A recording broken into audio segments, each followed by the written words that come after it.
இருக்குது.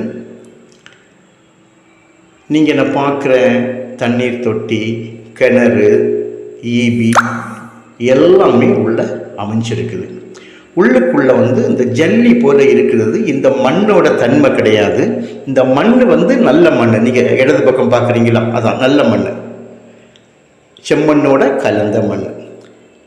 நான் நின்று எடுக்கிற இந்த இடம் உள்ளுக்குள்ளே இவங்க ரோடு போல அமைச்சிருக்காங்க. அந்த 106 ஏக்கருக்குள்ளே 4 வேலேருந்தே அந்த ரோடு வருது. தண்ணி நல்ல வளமுள்ள இடம்.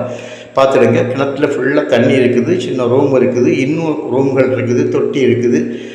இப்படி உள்ளுக்குள்ள இடங்கள் இருக்குது. ஆனால் ஆங்காங்கே நம்ம போகிறதுக்கு பாதைகள் இவங்க ஜல்லினால் போட்டிருக்காங்க. இந்த ஜல்லி இழகி இருக்கிறதுனால உங்களுக்கு பார்க்கறதுக்கு கற்களாக தெரிகிறது. மற்றபடி நல்ல ஒரு விவசாயம் செய்வதற்கு ஏற்ற இடமும் வீட்டு மனைகள் இடுவதற்கு